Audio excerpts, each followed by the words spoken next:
வணக்கம். gedit text எடிட்டரில் snippets குறித்த spoken டியூட்டோரியலுக்கு நல்வரவு. இந்த டியூட்டோரியலில் நாம் கற்கப் போவது டிஃபால்ட் ஸ்னிப்பெட்ஸை பயன்படுத்துவது, புதிய ஸ்னிப்பெட்டுகளை சேர்ப்பது, ஸ்னிப்பெட்டுகளை அழிப்பது, ஹைலைட் மேட்சிங் பிராக்கெட்ஸ் மற்றும் டாக்குமெண்ட் ஸ்டாட்டிஸ்டிக்ஸ். இந்த டியூட்டோரியலை பதிவு செய்ய நான் பயன்படுத்துவது Ubuntu Linux 14.04 operating system, gedit text editor 3.10. இந்த டியூட்டோரியலை பயிற்சி செய்வதற்கு முன் உங்களுக்கு ஏதேனும் ஒரு ஆப்பரேட்டிங் சிஸ்டமின் அடிப்படை தெரிந்திருக்க வேண்டும். ஸ்னிப்பெட்ஸ் என்றால் என்ன? ஸ்னிப்பெட்ஸ் என்பது புரோகிராம் எழுதும் போது அடிக்கடி பயன்படுத்தும் டெக்ஸ்ட் அல்லது சோர்ஸ் கோடின் வரிகள் ஆகும். இது யூசர் மீண்டும் மீண்டும் டைப் செய்வதை குறைக்கிறது. ஸ்னிப்பெட்ஸ் gedit டெக்ஸ்ட் எடிட்டரின் டிஃபால்ட் பிளக்கின்களில் ஒன்று. ஸ்னிப்பெட்ஸை எப்படி உருவாக்கி பயன்படுத்துவது என்பதை பற்றி பார்ப்போம். gedit டெக்ஸ்ட் எடிட்டரை திறப்போம். முதலில் ஸ்னிப்பெட் பிளக்கினை செயல்படுத்த வேண்டும். மெனுவில் எடிட் மற்றும் பிரெஃபரன்சஸ்-ஐ கிளிக் செய்யவும். பிளக்கின் டாபில் ஸ்க்ரால் டவுன் செய்து ஸ்னிப்பெட்ஸ் பாக்ஸில் குறியிடவும். க்ளோஸ்-ஐ கிளிக் செய்யவும். கொடுக்கப்பட்டுள்ள எண் நேர்மறையா எதிர்மறையா என்பதை பார்க்க C புரோகிராமை எழுதுவோம். முதலில் ஃபைலை numcheck.c என சேமிக்கலாம். டியூட்டோரியலை இடைநிறுத்தி இந்த கோடை உங்கள் gedit டெக்ஸ்ட் எடிட்டரில் டைப் செய்யுங்கள். நீங்கள் டைப் செய்து முடித்த பிறகு உங்கள் கர்சரை அடுத்த வரியில் வைக்க வேண்டும். இப்போது if எனும் சொல்லை டைப் செய்து tab கீயை அழுத்துங்கள்.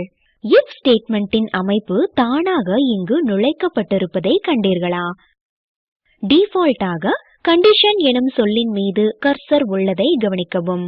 டைப் செய்க num = 0. கண்டிஷன் என்ற சொல்லின் மீது num = 0 எழுதப்பட்டிருக்கும். திறந்த மற்றும் மூடிய பிரேஸ்கள் தானாக நுழைக்கப்பட்டிருப்பதை காணலாம். இது ஏனெனில் நாம் முந்தைய டியூட்டோரியலில் இன்டெலிஜென்ட் டெக்ஸ்ட் கம்ப்ளீஷன் என்ற பிளக்கினை சேர்த்தோம். டைப் செய்க printf open brackets double quotes. முடிவில் டபுள் கோட்டுகளும் தானாக நுழைக்கப்பட்டிருப்பதையும் கவனிக்கவும்.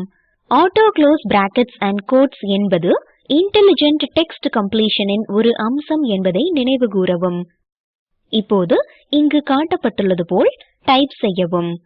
இப்போது மெயின் மெனுவில் டூல்ஸ் மற்றும் மேனேஜ் ஸ்னிப்பெட்ஸ்-ஐ கிளிக் செய்யவும். மேனேஜ் ஸ்னிப்பெட்ஸ் டயலாக் பாக்ஸ் தோன்றுகிறது. இடது பக்க பேனலில் ஸ்க்ரால் டவுன் செய்து C-ஐ தேர்வு செய்யவும். அடுத்து உள்ள முக்கோண குறியை கிளிக் செய்யவும். C-க்கான அனைத்து ஸ்னிப்பெட்டுகளும் இங்கே பட்டியலிட்டு காட்டப்பட்டுள்ளன. if ஸ்னிப்பெட்டின் மீது கிளிக் செய்யவும். மேலே வலது பேனலில் C லாங்குவேஜில் if ஸ்டேட்மெண்டின் முழுமையான சின்டாக்ஸை நீங்கள் காணலாம். கீழே வலதுபுறம் tab trigger ஃபீல்டை காணவும். அது டிஃபால்ட்டாக if என்று காட்டப்பட்டிருக்கும். ஆகவே if-ஐ டைப் செய்து tab கீயை பிரஸ் செய்வதன் மூலம் முழுமையான if ஸ்டேட்மெண்ட் இன்சர்ட் செய்யப்படுகிறது. else if எனப்படும் மற்றொரு ஸ்னிப்பெட்டை பற்றி இங்கு நாம் காணலாம். வலது பக்கம் C-இன் கீழ் else if ஸ்னிப்பெட்டை கிளிக் செய்யவும். இதற்கான சின்டாக்ஸை மேலே வலது பேனலில் நீங்கள் காணலாம். tab trigger-ஐ else if என குறித்துக்கொள்ளவும். க்ளோஸ்-ஐ கிளிக் செய்யவும். ஸ்னிப்பெட்டை நமது புரோகிராமில் எப்படி பயன்படுத்துவது என பார்ப்போம். டைப் செய்க elif, பிறகு tab-ஐ அழுத்தவும். else if-இன் சின்டாக்ஸ் இங்கு நுழைக்கப்பட்டிருப்பதை நீங்கள் காணலாம். இங்கு காட்டப்பட்டது போல் புரோகிராம் கோடை டைப் செய்க. ஆகவே ஸ்னிப்பெட்ஸின் உதவியுடன் சோர்ஸ் கோடில் அடிக்கடி ஒரே கோடை டைப் செய்வது குறைக்கப்படுகிறது. அடுத்து நமது சொந்த ஸ்னிப்பெட்டை எப்படி உருவாக்குவது என பார்ப்போம். இப்போது மெயின் மெனுவில் டூல்ஸ் மற்றும் மேனேஜ் ஸ்னிப்பெட்ஸ்-ஐ கிளிக் செய்க. தோன்றும் மேனேஜ் ஸ்னிப்பெட்ஸ் டயலாக் பாக்ஸில் C-ஐ தேர்வு செய்யவும். புதிய ஸ்னிப்பெட்டை உருவாக்க கீழே இடது பக்க விண்டோவில் பிளஸ் ஐக்கனை கிளிக் செய்யவும். டைப் செய்க hello world, பிறகு என்டரை அழுத்தவும். பிறகு எடிட் பேனலை கிளிக் செய்யவும். கொடுக்கப்பட்டுள்ள கோடை டைப் செய்யவும். இது C இல் எளிய அடிப்படை புரோகிராம். tab trigger ஃபீல்டில் டைப் செய்க hello. இது எடிட்டரில் பயன்படுத்தப்படும் ஷார்ட்கட் கீவேர்ட் ஆகும். க்ளோஸ் ஐ கிளிக் செய்க. gedit டெக்ஸ்ட் எடிட்டரில் புதிய டாக்குமெண்டை திறக்கவும். ஃபைலை helloworld.c என சேமிக்கவும். நீங்கள் ஃபைலை .c எக்ஸ்டென்ஷனுடன் சேமிக்கவில்லையெனில் Snippets வேலை செய்யாது. அது ஃபைலை C புரோகிராம் ஃபைல் என்றில்லாமல் டெக்ஸ்ட் ஃபைல் என்றே கருதும். டைப் செய்க hello பிறகு tab கீயை அழுத்தவும். நாம் hello world snippetல் டைப் செய்த டெக்ஸ்ட் இங்கு நுழைக்கப்பட்டிருக்கும். இவ்வாறு நாம் கஸ்டம் ஸ்னிப்பெட்டை உருவாக்கி பயன்படுத்துகிறோம். அடுத்து ஸ்னிப்பெட்டை எப்படி நீக்குவது என பார்ப்போம். மெயின் மெனுவில் கிளிக் செய்க டூல்ஸ் மற்றும் மேனேஜ் ஸ்னிப்பெட்ஸ். ஸ்னிப்பெட் லிஸ்டில் கிளிக் செய்க C. நாம் முன்பு உருவாக்கிய hello world ஸ்னிப்பெட்டை கிளிக் செய்க. ஸ்னிப்பெட்டை நீக்க கீழே இடது பக்க விண்டோவில் மைனஸ் ஐக்கனை கிளிக் செய்க. ஸ்னிப்பெட் நீக்கப்பட்டிருக்கும். இப்போது நீக்குவதற்காக லிஸ்டில் ஸ்னிப்பெட் while லூப்பை கண்டறிந்து தேர்வு செய்யவும். delete ஐக்கன் டிசேபிள் செய்யப்பட்டிருப்பதை நீங்கள் காணலாம். அதாவது டிஃபால்ட்டாக உள்ள ஸ்னிப்பெட்டுகளை அல்லாமல் நாம் உருவாக்கிய ஸ்னிப்பெட்டுகளை மட்டும் நீக்க முடியும். க்ளோஸ் ஐ கிளிக் செய்க. இப்போது நாம் numcheck.c tabக்கு திரும்புவோம். இந்த C புரோகிராமில் பல்வேறு வகையான பிராக்கெட்டுகளை நீங்கள் காணலாம். சில நேரங்களில் நாம் ஓப்பனிங் பிராக்கெட்டுக்கு பொருந்தும் க்ளோசிங் பிராக்கெட்டை தவறவிடலாம். நாம் பொருத்தமான பிராக்கெட்டுகளை எவ்வாறு ஹைலைட் செய்வது என பார்ப்போம். மெயின் மெனுவில் எடிட் மற்றும் பிரெஃபரன்சஸ் ஐ கிளிக் செய்க. வியூ tabல் ஹைலைட் மேட்சிங் பிராக்கெட்ஸ் பாக்ஸில் குறியிடவும். க்ளோஸ் ஐ கிளிக் செய்க. இப்போது கர்சரை புரோகிராமின் தொடக்கத்தில் உள்ள ஓபன் கர்லி பிரேஸின் மீது வைக்கவும். உடனே இறுதியில் உள்ள க்ளோஸ்ட் கர்லி பிரேஸ் ஹைலைட் செய்யப்பட்டிருப்பதை கவனிக்கவும். கர்சரை இரண்டாவதாக உள்ள ஓபன் கர்லி பிரேசஸின் மீது வைக்கவும். இரண்டாவது கடைசி க்ளோஸ்ட் கர்லி பிரேசஸ் சாம்பல் நிறத்தில் ஹைலைட் செய்யப்பட்டிருப்பதை கவனிக்கவும். இது புரோகிராமில் பிராக்கெட்டுகளை கண்காணிக்க நல்ல வழியாகும்.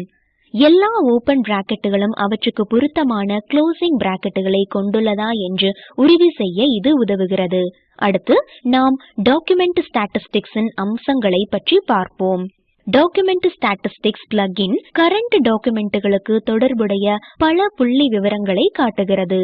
இது கீழ்கண்ட தகவல்களை காட்டுகிறது. வார்த்தைகளின் எண்ணிக்கை, வரிகளின் எண்ணிக்கை, எழுத்துகளின் எண்ணிக்கை, இடைவெளி அல்லாத எழுத்துகளின் எண்ணிக்கை, பைட்டுகளில் ஃபைல்களின் அளவு. நாம் gedit டெக்ஸ்ட் எடிட்டருக்கு திரும்புவோம். மெயின் மெனுவில் எடிட் மற்றும் பிரெஃபரன்சஸ் ஐ கிளிக் செய்க. பிளக்கின்ஸ் tab ஐ கிளிக் செய்க. டாக்குமெண்ட் ஸ்டாட்டிஸ்டிக்ஸ் ஆப்ஷனை காண ஸ்க்ரால் டவுன் செய்யவும். டாக்குமெண்ட் ஸ்டாட்டிஸ்டிக்ஸ் பிளக்கின் செயலில் இல்லை எனில் அதில் குறியிடவும். க்ளோஸ் ஐ கிளிக் செய்யவும். மெயின் மெனுவில் டூல்ஸ் மற்றும் டாக்குமெண்ட் ஸ்டாட்டிஸ்டிக்ஸ் ஐ தேர்வு செய்யவும். டாக்குமெண்ட் ஸ்டாட்டிஸ்டிக்ஸ் டயலாக் பாக்ஸ் திறக்கும். numcheck.c டாக்குமெண்டில் வரிகள், வார்த்தைகள், எழுத்துகள் மற்றும் பைட்ஸ் பற்றிய புள்ளி விவரங்களை காட்டுகிறது.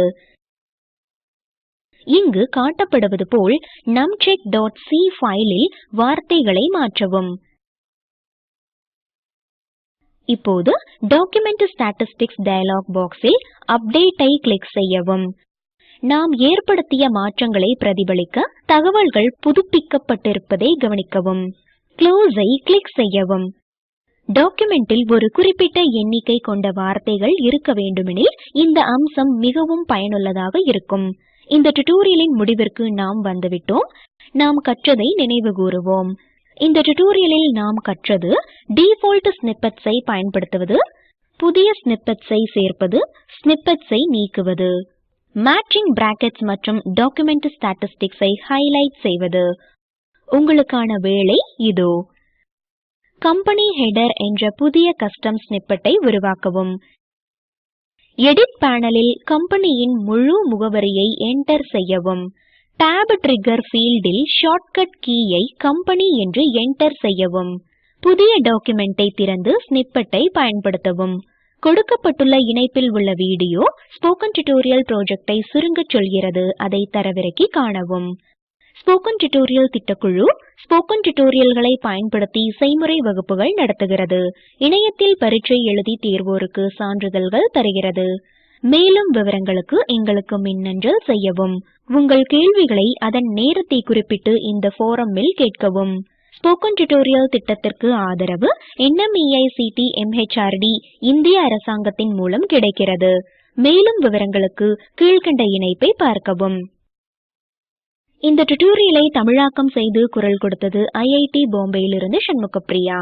நன்றி.